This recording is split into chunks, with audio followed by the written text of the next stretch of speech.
자, 그러면 이제 진짜 기말고사도 얼마 안 남았으니 열심히 한번 오늘 진도를 끝내보도록 합시다. 준비됐습니까?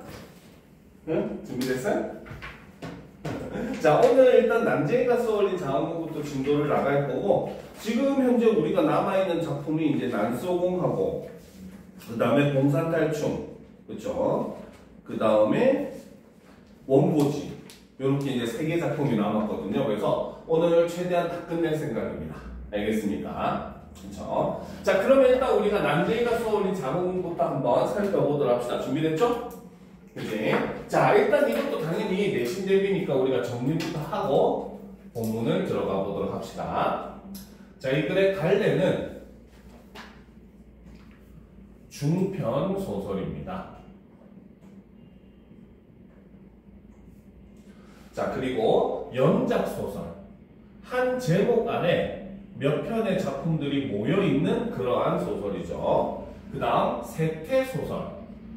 당시 1970년대 당시의 우리 사회의 세태, 모습을 담고 있는 작품이다라고 보시면 됩니다. 자, 성격은 사회 고발적. 바로 이제 그 빈부격차, 그 산업화에 소외된 사람들에 대한 그런 차별, 이런 것들을 이제 고발하는 그러한 작품이기 때문에 사회 고발적이고, 그리고 그러한 우리 사회의 문제에 대해서 비판적인 시각을 보여주고 있죠. 그리고 이 난쟁이가 쏘올린 자궁공이라고 하는 소설도 소설이지만 마치 시처럼 굉장히 상징적인 의미의 그런 단어나 소재 같은 것들이 많이 사용이 됩니다. 자, 시점은 1인칭 주인공 시점입니다. 물론 이제 난쟁이라고 하는 존재가 이제 아버지로서 대표되기는 하지만 사실상 지금 이 문제를 겪고 있는 그 난쟁이 가족 모두가 이제 작품의 주인공이라고 볼 수 있고, 그 중에서 이제 첫째 아들이 이제 작품의 주인공으로 이제 첫째 아들의 시점으로 글이 진행이 됩니다. 자, 배경은 바로 1970년대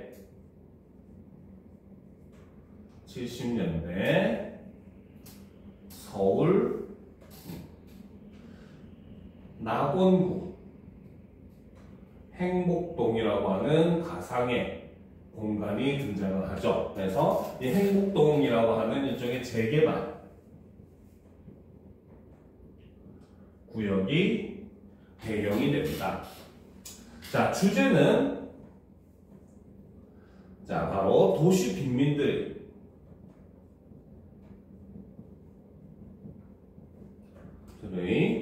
궁핍한 삶과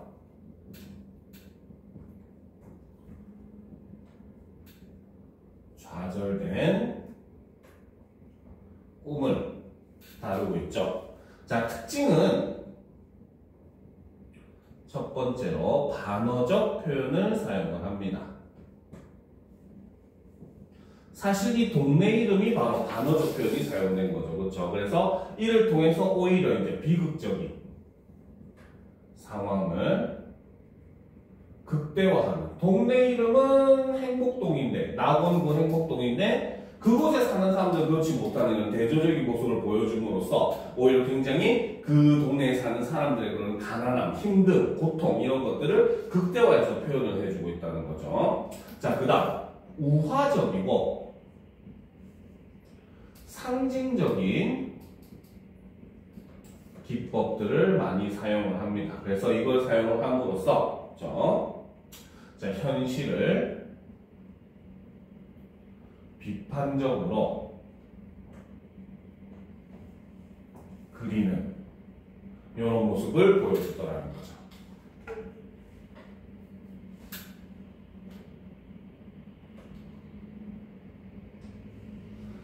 다 적었습니까? 그렇죠. 자, 그러면 이제 우리가 제목부터 한번 살펴보고, 알겠죠? 이 작품의 내용을 들어가 보도록 합시다. 자, 이 작품의 제목도 굉장히 상징적인 의미를 담고 있는 그런 제목입니다. 알겠습니까? 자, 여기서 보면 난쟁이가 쏘올린 작은 공이라고 돼 있죠. 자, 여기서 난쟁이. 작품 속에서는 아버지가 이제 난쟁이로 등장을 하는데 사실 요 난쟁이라고 하는 것은 바로 뭐다? 바로 산업화, 도시화에서 소외된 도시 빈민층을 이렇게 표현을 한 거죠. 즉 바로 뭡니까? 굉장히 가난한 사람이고 권력도 없고 그런 사람이다 보니까 사회적으로 봤을 때 굉장히 힘없고 왜소한 그런 존재들이잖아요. 그렇죠? 그래서 이런 존재들의 모습을 바로 뭐다? 시각적으로 형상화시켜서 일부러 이 인물을 뭡니까?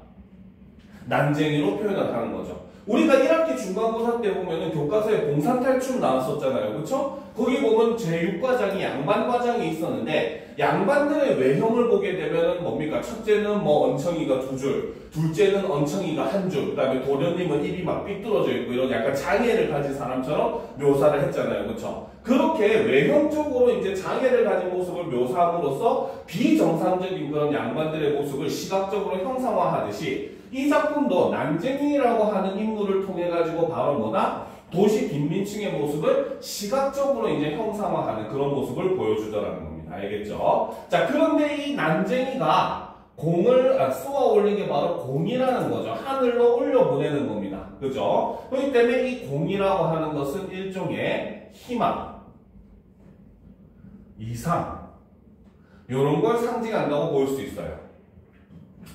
자, 그런데 여기는 사실 하나 숨겨진 의미가 있습니다. 알겠습니까? 우리가 공을 하늘로 위로 싹 쏘아 올리면 공이 어떻게 돼? 위로 올라가다가 그렇지, 떨어진다는 겁니다. 알겠죠? 자, 여기서 그렇기 때문에 이 공이라고 하는 것은 그렇죠? 자, 하늘로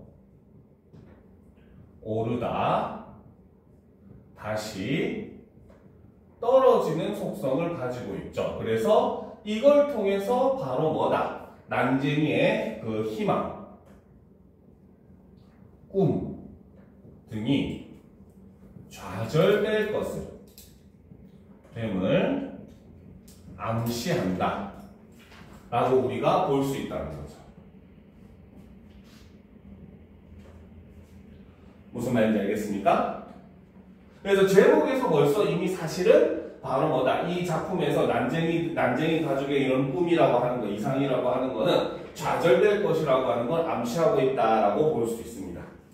알겠죠? 여기까지 다 썼죠? 그렇지? 자, 그러면 이제 본격적으로 내용을 한번, 작품의 내용을 살펴보도록 합시다. 자, 조금 올려서 보도록 합시다. 자, 사람들은 아버지를 난쟁이라고 불렀다라는 거죠. 자, 여기서 일단 이 드러나는 사람들은 아버지를 난쟁이라고 불렀다라고 하는 것은 자, 이건 바로 뭐다? 타인의 시선에 비친 아버지의 모습이고, 그리고 아까 얘기했듯이 여기서 아버지를 난쟁이로 묘사한 이유는 바로 뭐다? 사회적, 경제적으로 소외된 그런 사람들의 모습을 시각적으로 형상하기 위해서 아버지라고 했다는 거죠. 아버지를 난쟁이로 묘사했다는 거죠. 자, 사람들은 옳게 보았다. 아버지는 난쟁이였다. 불행하게도 사람들은 아버지를 보는 것 하나만 옳았다. 그 밖의 것들은 하나도 옳지 않았다라는 거죠. 자, 꺽쇠로 표시합시다. 불행하게도부터 그 밖의 것들은 하나도 옳지 않았다라는 거죠. 즉 바로 뭐다? 사회에 사는 다른 사람들은 오직 아버지를 뭐로만 판단한다? 왜요? 그치, 그죠? 자, 그래서 여기서 드러나는 건 바로 뭐다? 바로 아버지의 겉모습만으로 판단하는, 그죠? 사회적 편견에 대한 비판이라고 볼 수 있다는 거죠. 그렇죠?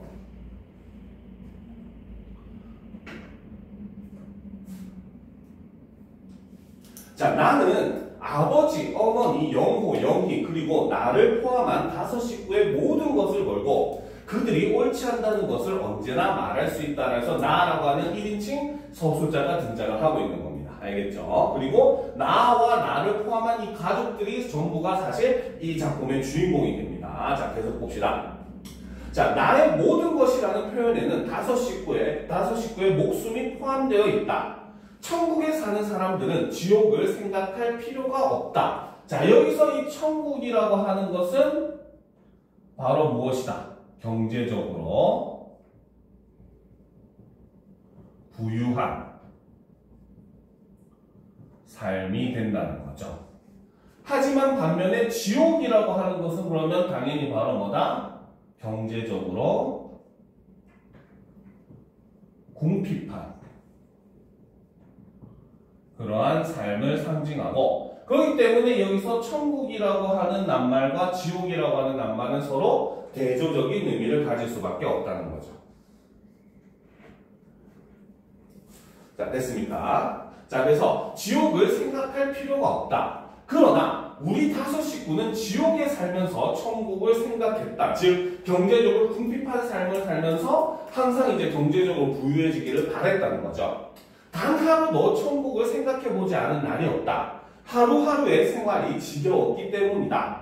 우리의 생활은 전쟁과 같았다. 그래서 이 전쟁도 바로 뭐다? 경제적으로 궁핍하기 때문에 치열하게 살아갈 수밖에 없는 그들의 삶의 모습을 전쟁에 비유를 하고 있는 겁니다. 알겠죠?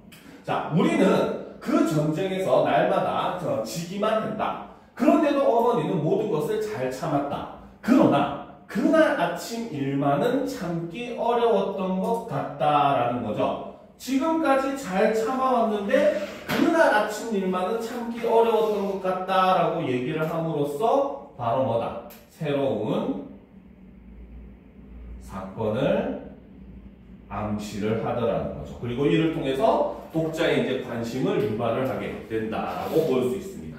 알겠죠? 자, 그러면 올려놓고 갑시다. 통장이 이걸 가져왔어요. 내가 말했다.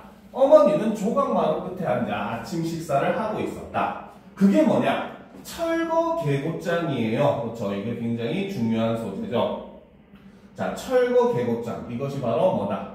난쟁이 가족의 갈등의 핵심 원인이 되는, 근본 원인이 되는 그러한 소재입니다. 모든 일의 발단이 바로 이 철거 계곡장으로부터 시작이 되더라는 거죠. 그래서 핵심 원인이고 이것은 바로 모든 사건의 발단이 되는 소재입니다. 알겠습니까?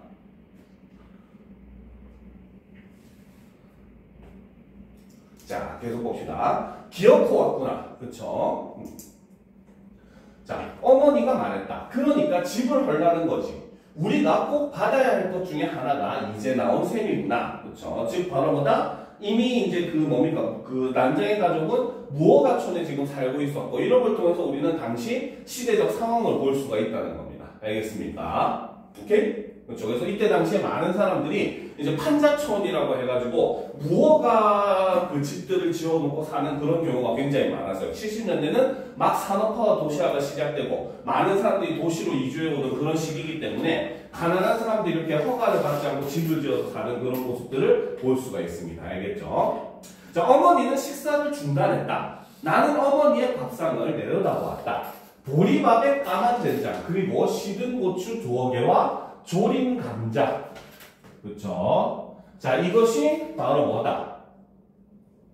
저 어머니 밥상의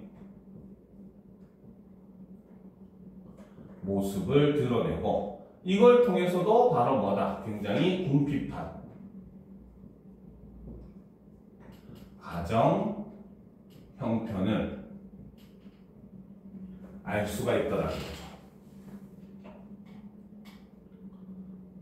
됐습니까? 자, 나는 어머니를 위해 철거 계곡장을 천천히 읽었다라는 거죠. 즉, 어머니가 지금 읽을 수가 없기 때문에 내가 대신 읽어준 거라는 거죠. 그렇기 때문에 여기서 이 어머니라고 하는 존재는 바로 뭐다? 문매님을, 글을 모르는 문맹임을 알 수 있더라는 거죠. 실제로 1970년대, 80년대, 한 90년대까지만 하더라도 이제 어떻게 보면은 좀 그 문맹들이 꽤 있었어요, 우리나라가. 물론 이제 그 비율이 1%도 안 되는 매우 낮은 비율이긴 했지만 문맹률이 조금 있기는 했었습니다. 알겠죠? 근데 그 이유 중에 하나가 바로 뭐냐면 일제강점기를 거치고 1960년대, 70년대를 거치면서 아직까지도 이제 우리나라에는 남아선호 사상 같은 게 많이 남아 있었거든요. 그러다 보니까 특히 여성들은 아예 교육의 기회조차도 이런 가난한 집에서는 교육의 기회조차 박탈당하던 그런 경우가 굉장히 많았습니다. 알겠습니까? 자, 그럼 보도록 합시다. 낙원구 1970X년 9월 10일 444-1 수신 서울특별시 낙원구 행복동. 자, 이거 굉장히 중요한 표현이죠. 자, 동네 이름이 낙원구의 행복동에 있대. 그치? 그런데 실제로 이곳에 사는 사람들은 전부 다 무허가 지구 판자촌에 사는 사람들이잖아요. 즉, 여기서 우리는 반어적 표현을 볼 수가 있더라는 거죠.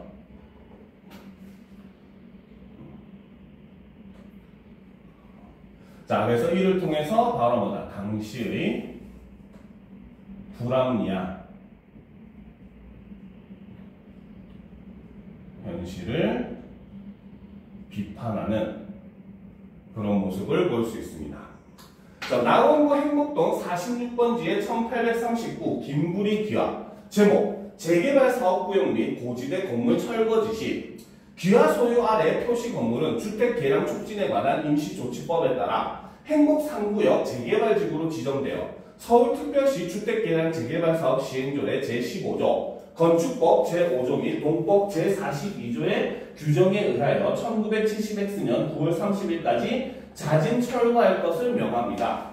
만일 위 기일까지 자진 철거하지 않을 경우 행정대집행법의 정하는 바에 의하여 강제 철거하고 그 비용은 기업으로부터 징수하겠습니다. 라는 거예요. 지금 바로 보니까 집을 강제로 철거당하는 것만 하더라도 굉장히 힘든 상황인데 거기다가 철거 비용까지도 이제 이 사람들에게 징수를 하겠다라고 얘기를 한다는 거죠. 그래서 이것은 바로 뭐다? 바로 빈민층에 가해지는 공권력의 폭력을 의미한다 라고 볼 수 있다는 거죠. 철거 대상 건물 표시 서울특별시 낙원구 행복동 46번지의 1 1839 구조 건편평 끝 낙원구청장이라는 거죠. 자, 올려놓고 보답시다.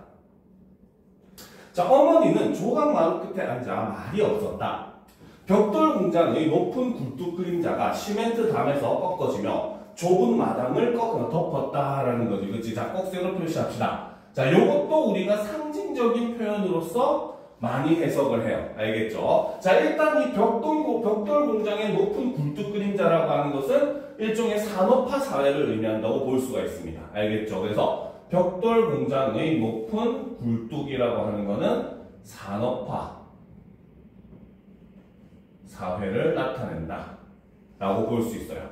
그런데 이제 그 그림자가 그죠? 뭡니까? 시멘트 담에서 꺾어지면서 좁은 마당을 그림자로 딱 마당이 그 그림자에 덮여버린 거야. 그치? 그러면 집안의 분위기가 어때? 좀 굉장히 어두컴컴해지겠지. 그치? 그래서 이 부분은 바로 뭐다? 바로 난쟁이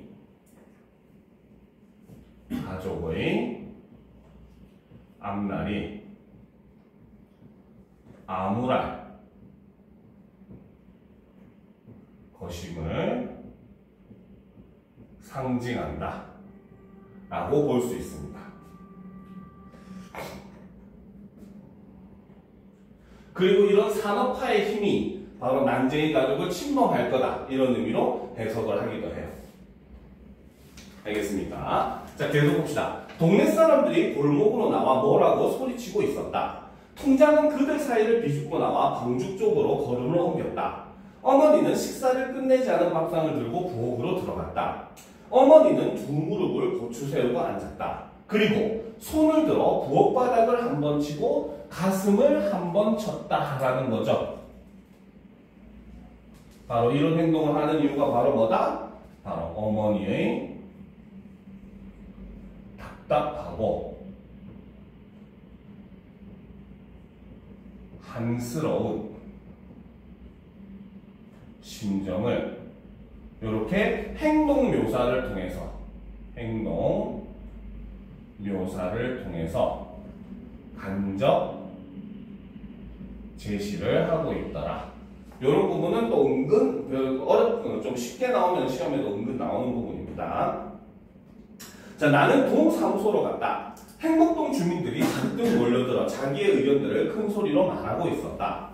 들을 사람은 두셋밖에 안 되는데 수십 명이 거의 동시에 떠들어대고 있었다. 쓸데없는 짓이었다라는 거죠. 즉 바로 뭡니까? 들어줄 사람은 몇 명 안 되는데 두셋밖에 안 되는데 사람들이 수십 명이 와가지고 동시에 떠들고 있어. 그럼 제대로 이 사람들의 의견을 수렴할 수 있습니까? 없습니까? 없겠죠. 그러니까 사실 그 동사무소 측에서도 이 사람들의 생각을 들어줄 생각이 있었다 없었다 처음부터? 없었다는 겁니다. 그렇죠? 즉 바로 뭐다? 바로 빈민들을 저 말을 들어주지 않는 현실이라는 거죠. 자, 떠든다고 해결될 문제는 아니었다. 나는 바깥 게시판에 적혀있는 공고문을 읽었다.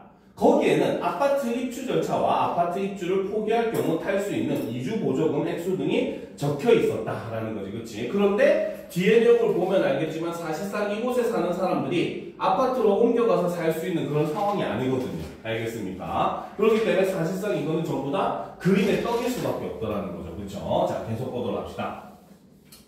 자, 동사무소 주인은 시장바닥과 같았다. 주민들과 아파트 거강꾼들이 한데 뒤엉켜 이리 몰리고 저리 몰리고 했다.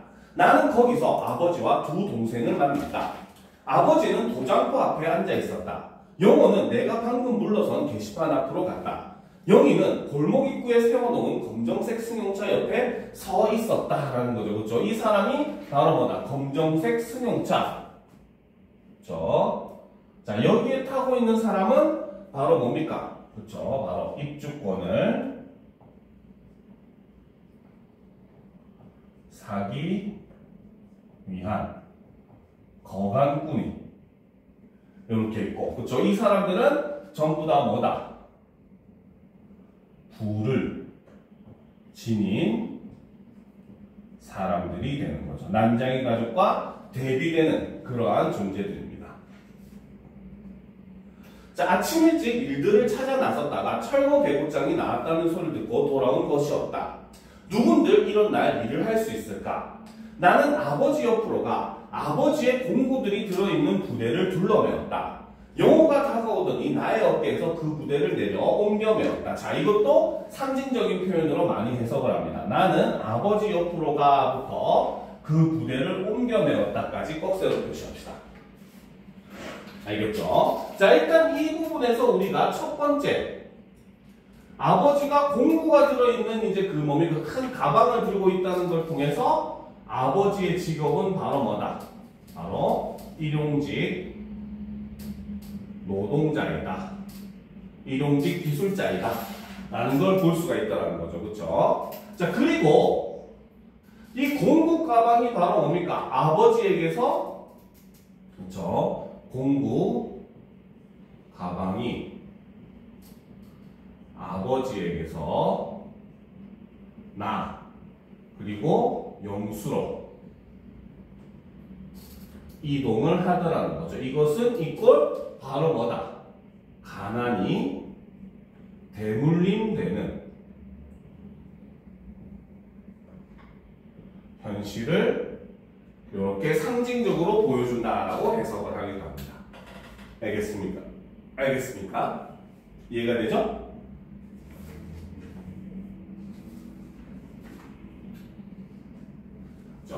자, 계속 보도록 합시다. 자, 나는 아주 자연스럽게 그것을 넘겨주면서 이쪽으로 걸어오는 영희를 보았다. 영희 얼굴은 발갛게 상기되어 있었다. 몇 사람의 거강꾼들이 우리를 둘러싸고 아파트 입주권을 팔라고 했다. 아버지가 책을 읽고 있었다. 우리는 아버지가 책을 읽는 것을 처음 보았다. 표지를 쌌기 때문에 무슨 책을 읽는지도 알 수 없었다라는 거예요. 자, 여기서도 이제 바로 뭡니까? 그렇죠? 지금 집을 이제 헐어야 되는 철거 계획장이 나와 있는 이런 상황인데 아빠는 그저 책만 읽고 있어. 근데 그 책이 무슨 책인지도 모르겠어. 그렇죠? 즉 그 말은 바로 뭡니까? 그렇죠? 바로 절망적인, 그렇죠? 현실에서 도피하고자 하는 행위이다. 아버지가 책을 읽는 행위라고 하는 건 바로 절망적인 현실에서 도망가기 위한, 일시적으로 회피하기 위한 그런 행위다라고 볼 수 있다는 거죠. 자, 영희가 허리를 굽혀 아버지의 손을 잡아 끌었다. 아버지는 우리들의 얼굴을 물끄러미 쳐다보더니 자리를 덜고 일어났다. 난쟁이가 간다 라고 처음 보는 사람들이 많았다. 어머니는 대문 기둥에 붙어있는 알루미늄 표차를 떼기 위해 식칼로 몹을 꽂고 있었다라는 거죠. 자, 여기서 이제 어머니가 이 알루미늄 표차를 떼고 있는 이유는, 그렇죠? 이거는 바로 뭐다? 바로 난쟁이 가족이, 그렇죠? 이곳에 살았다는 유일한 증거가 되는 소재입니다.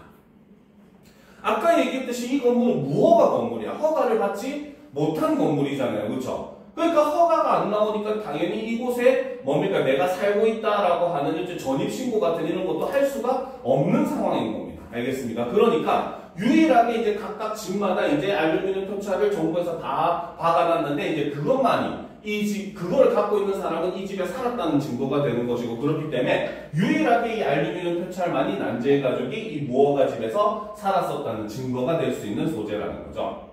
자, 계속 보다 합시다. 내가 식칼을 받아 반대쪽 못을 뽑았다. 자, 영어는 어머니와 내가 하는 일이 못마땅한 모양이었다. 그러나 마음에 드는 일이 우리에게 일어나 주기를 바랄 수는 없는 일이었다라는 거죠. 그렇죠? 자, 꺽쇠로 표시합시다. 그러나부터 없는 일이었다까지. 그렇죠? 자, 여기서는 바로 현실에 대한 체념, 절망, 이런 태도를 볼 수가 있다는 거죠.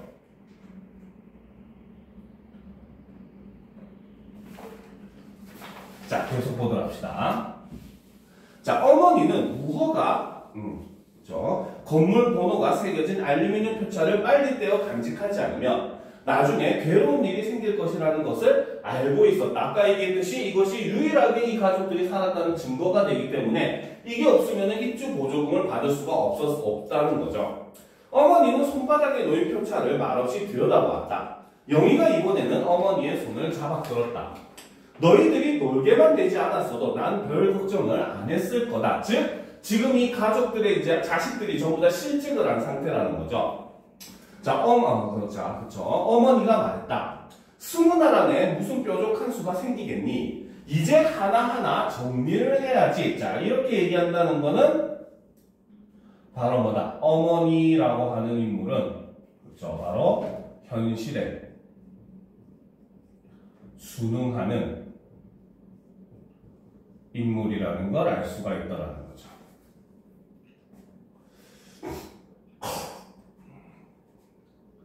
자, 입주권을 팔라고 그래요. 영희가 물었다.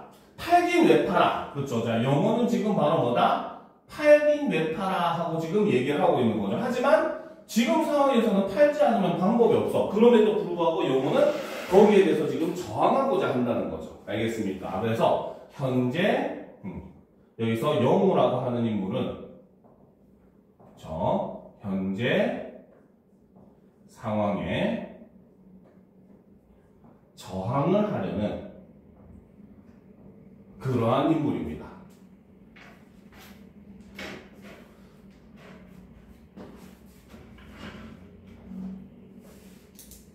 자, 영호가 큰 소리로 말했다.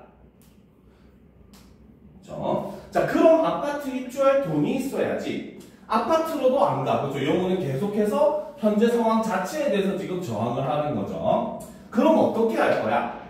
여기서 그냥 사는 거다. 이건 우리 집이다. 그쵸? 바로 현실을 거부하는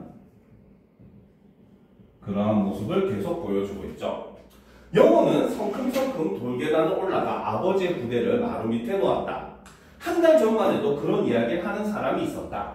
아버지가 말했다. 어머니가 내준 철거 계곡장을 막 읽고 난 참이었다. 시에서 아파트를 지어놨다니까 얘긴 그걸로 끝나는 거다. 즉 아빠도 바로 뭐다? 현실에 대해서 저항하려고 하지 않는다는 거죠. 그렇죠? 그래서 아버지는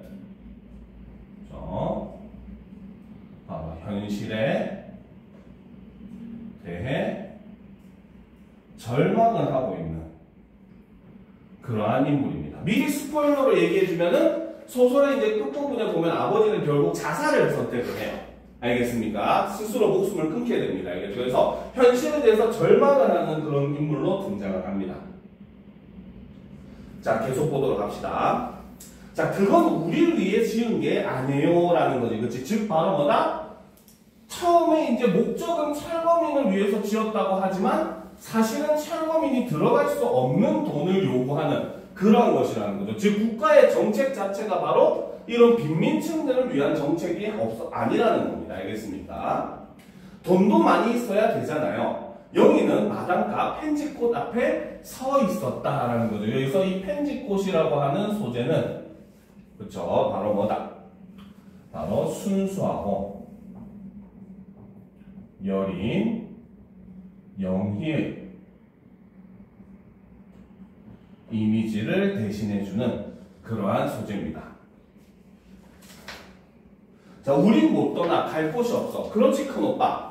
어떤 놈이든 집을 헐러오는 놈은 그냥 놔두지 않을 테다. 굉장히 강하게 어떻게 보면 좀 무력으로 저항하려는 그런 모습을 보여준다는 거죠. 영호가 말했다. 그만둬. 내가 말했다. 그들 옆엔 법이 있다. 그렇죠? 이것도 굉장히 중요한 표현이죠. 바로 그들 옆엔 법이 있다. 그렇죠? 자, 즉 바로 뭐다? 오히려 법이라고 하는 것이 바로 뭐다? 법이 그렇죠? 소외된 사람들을 보호해주지 못하는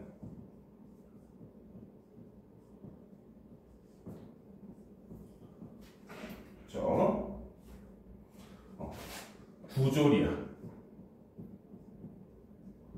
현실의 모습을 이렇게 비판을 하고 있다는 거죠.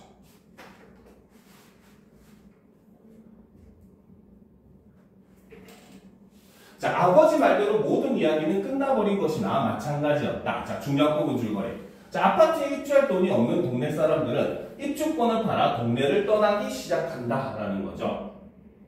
자, 아버지가 어딜 가셨을까? 어머니의 목소리가 불안해졌다. 그렇죠? 지금 뭡니까? 아버지가 뭔가 좀 나쁜 선택을 할 것 같은 그런 느낌이 들었다는 거죠. 얘들아, 아버지를 찾아봐라. 나는 아버지가 놓고 나간 책을 읽고 있었다. 그것은 1만 년 후의 세계라는 책이었다. 영희는 온종일 펜지꽃 앞에 앉아 줄 끊어진 기타를 쳤다. 최후의 시장에서 사온 기타였다. 라는 거죠. 그렇죠? 자, 여기서 보면 1만 년 후의 세계라고 하는 책입니다. 그렇죠? 자, 그 말은 바로 뭐다? 지금 현재를 살고 있는 우리들은 이 세상의 모습을 누릴 수가 있습니까? 없습니까? 없다는 거. 그렇죠? 유토피아 같은 공간이라는 거죠. 그렇죠? 즉 바로 뭐다? 현실에 존재하지 않는 이상향의 모습을 그린 그러한 책입니다.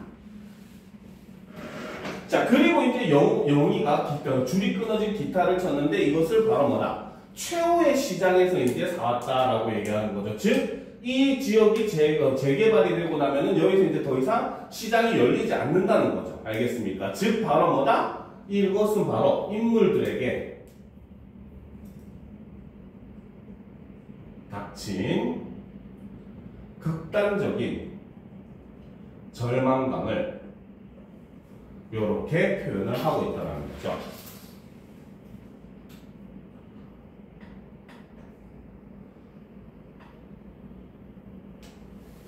자, 내가 방송통신고교에 강의를 받기 위해 라디오를 사러 갈 때 영희가 따라왔었다.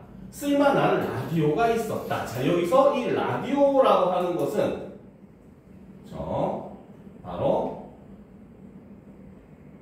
나의 음을 상징하는 소재입니다. 그렇죠? 자, 그런데 영희가 먼지 속에 놓인 기타를 튕겨 보는 것이었다. 영희는 고개를 약간 숙이고 기타를 쳤다. 긴 머리에 반쯤 가려진 옆 얼굴이 아주 예뻤다. 영희가 치는 기타 소리는 영희에게 아주 잘 어울렸다. 나는 먼저 골랐던 라디오를 살 수 없었다. 좀 더 싼 것으로 바꾸면서 영희가 든 기타를 가리켰다라는 거죠. 자, 꼭 써서 표시합시다. 내가 방송통신고교회부터 영희가 든 기타를 가리켰다까지. 그렇죠? 요 부분은 바로 현재 이야기가 아니라 바로 과거의 이야기를 제시를 하는 겁니다. 알겠습니까? 이거는 바로 과거의 장면이죠. 자, 여기서 우리는 바로 이 소설, 그렇죠? 바로 소설 난소궁의 서술상 특징을 알 수가 있습니다. 자, 그거는 바로 뭐냐? 그렇죠? 자, 바로 과거와 현재가 그렇죠? 표지 없이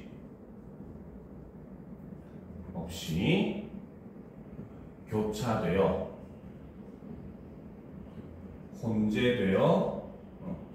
혼재된 모습을 보여주죠. 그래서 이를 통해서 바로 뭐다? 오히려 굉장히 몽환적인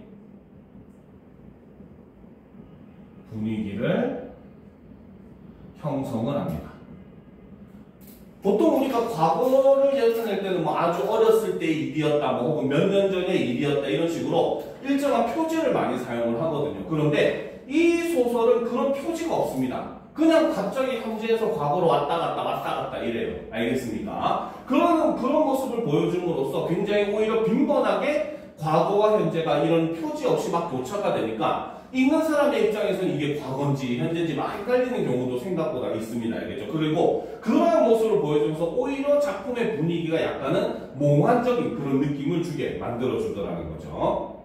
자, 계속 보도합시다. 그 라디오가 고장이 나고 기타는 줄이 하나 끊어졌다. 즉 바로 내가 방송통신고등학교를 다니기 위해서 샀던 라디오도 고장이 났고, 그리고 내가 그 라디오를 좀 비싼 걸 사려고 했는데 그걸 포기하고 이제 기타를 사서 영희를 위해서 이제 사준 기타마저도 이게 전부 다 끊어진 그런 상황이라는 거죠. 즉 바로 뭐다? 나와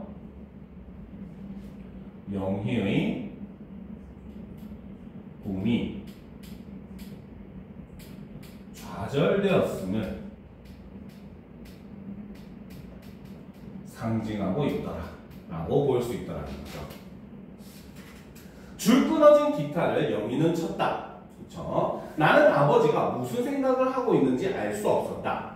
1만 년 후의 세계라는 책을 아버지는 개천 건너 주택가에 사는 젊은이에게서 빌렸다라는 거지. 그렇지? 그래서 이 1만 년 후의 세계는 억압과 착취가 이제 해소되어 있는 그런 세계거든요. 알겠죠? 하지만 그것은 1만 년이라고 하는 아주 긴 미래에 있는 그런 세계라는 겁니다. 알겠죠? 즉 바로 뭐다? 아주 먼 미래의 희망이자 사실 현재에서는 존재하지 않는 그런 세상이라는 거죠.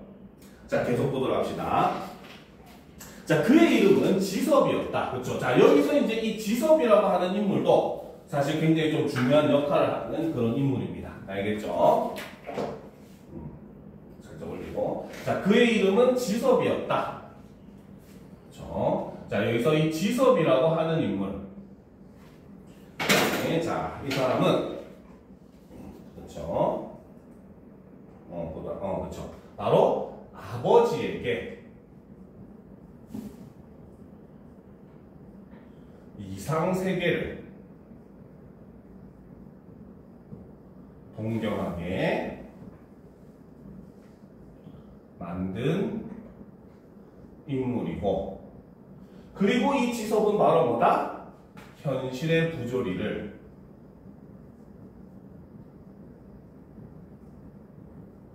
역설하는, 강하게 주장하는, 여기서 역설은 역설적 표현할 때 역설 아니에요. 강하게 주장하는 그러한 인물입니다. 알겠죠? 자, 지섭은 그 밝고 깨끗한 주택가 3층 집에서 살고 있었다. 그쵸? 자, 그래서 여기서 얘기하는 밝고 깨끗한 주택가 3층 집이라고 하는 것은 바로 뭐다? 난쟁이 가족의 판잣집과 대조를 이루고 있죠. 그렇죠? 그래서 이것은 바로 뭐다? 경제적으로 부유한 삶을 상징한다 라고 볼 수 있다는 거죠.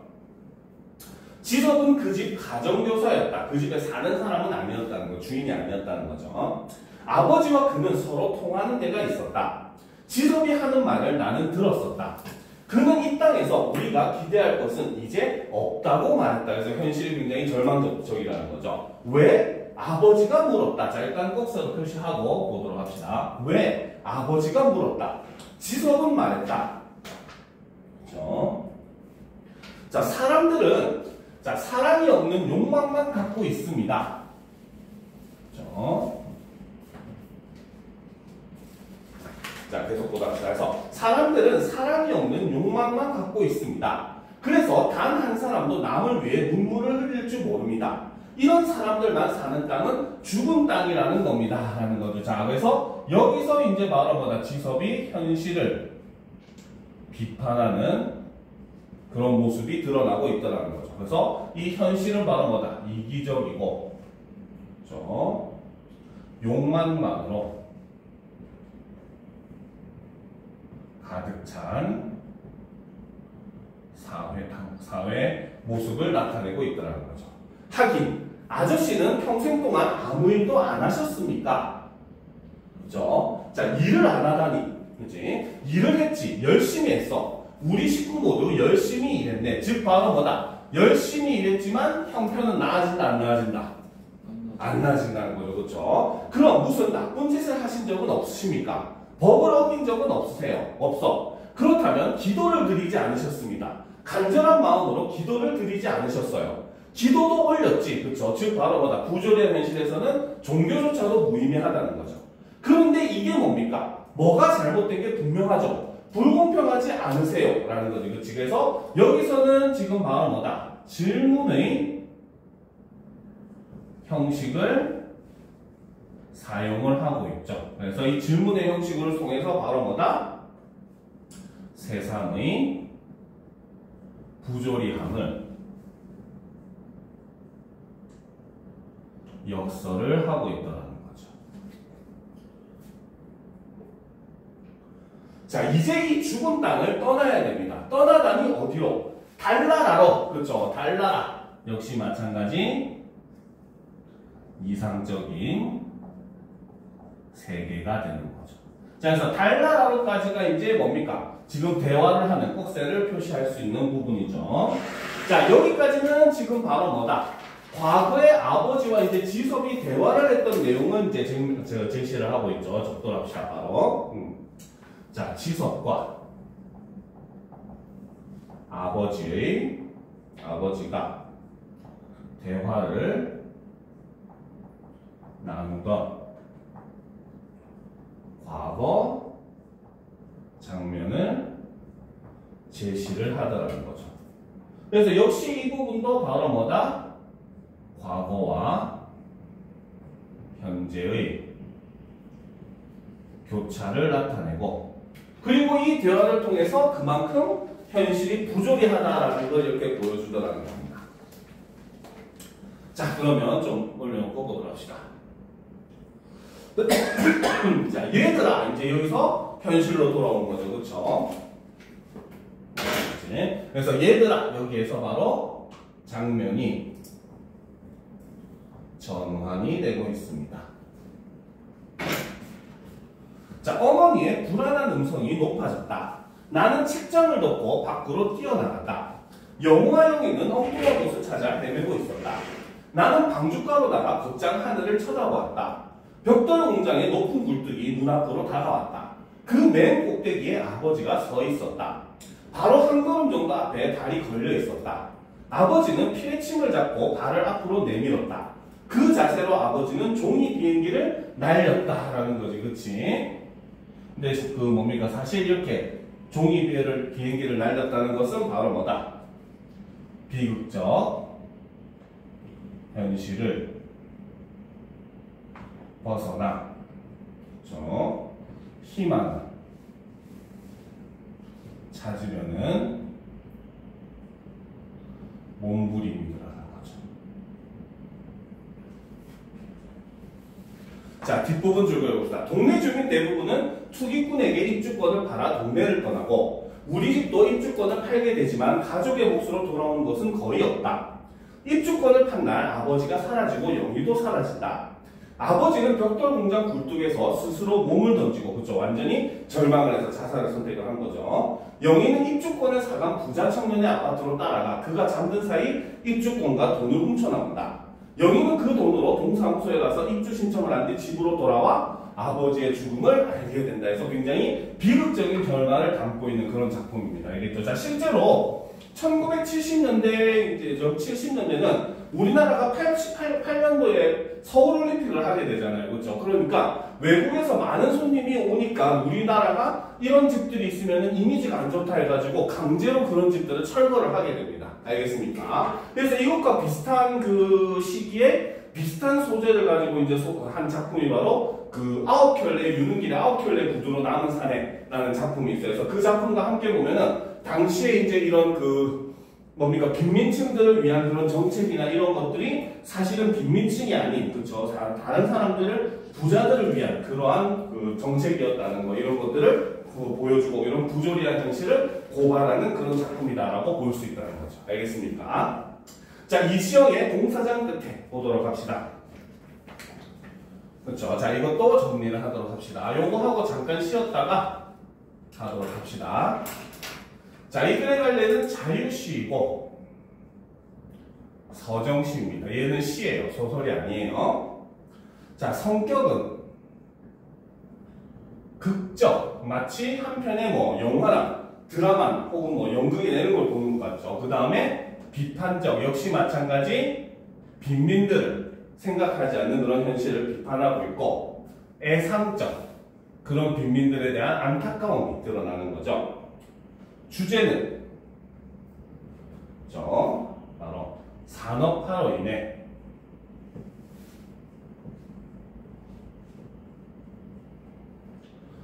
삶의 터전을 빼앗기는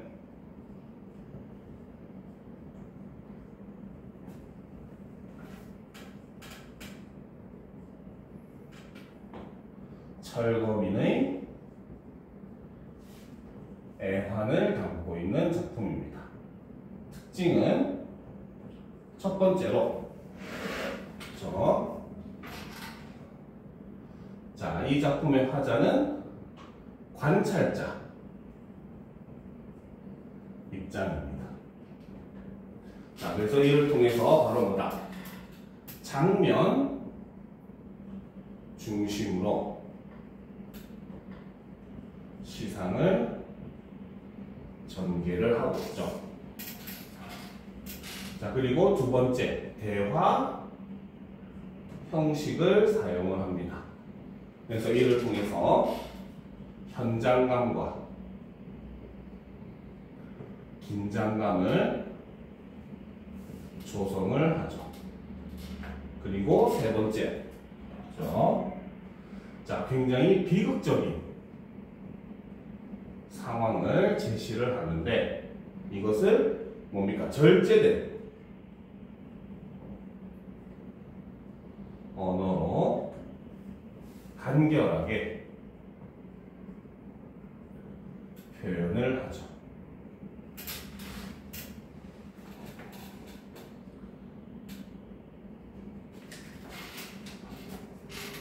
됐습니까?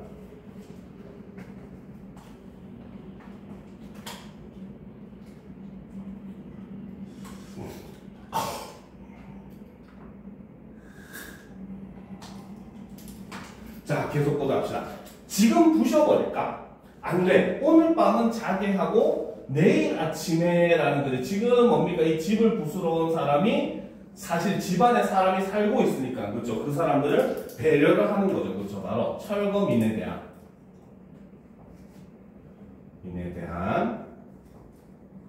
최소한의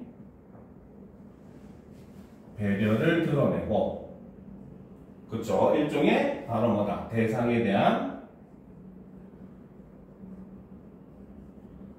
안타까움이 드러나는 그러한 대사라는 거죠.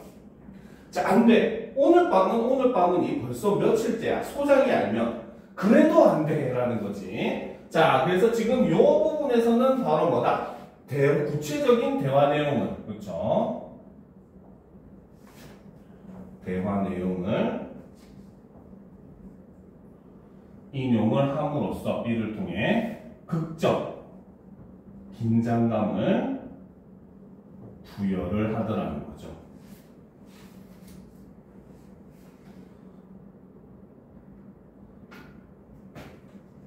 자, 두런두런 인부들 목소리 꿈결처럼 섞여 들려오는 루핑집 안 단칸벽에 기대어 그 여자 작은 발이 삐져나온 어린 것들을 불빛인 듯 덮어주고는 이라는 거지. 그치? 왜? 불빛을 지금 이 사람들은 덮어주고 있다는 거야. 이 여자는 왜? 집에 불빛이 새어나가면은 안에 사람이 있다는 걸 이제 눈치챌까봐. 그렇죠? 그래서 숨기는 거죠. 자, 가만히 일어나 앉아 칠흑처럼 깜깜한 밤을 내다본다라는 거죠. 자, 여기서 칠흑처럼 깜깜한 밤, 깜깜한 밤, 그렇죠? 이거는 바로 뭐다?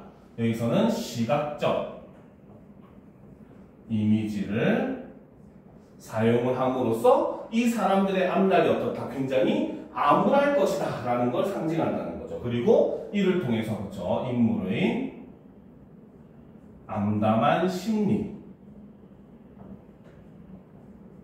나타내고, 그렇죠? 암울한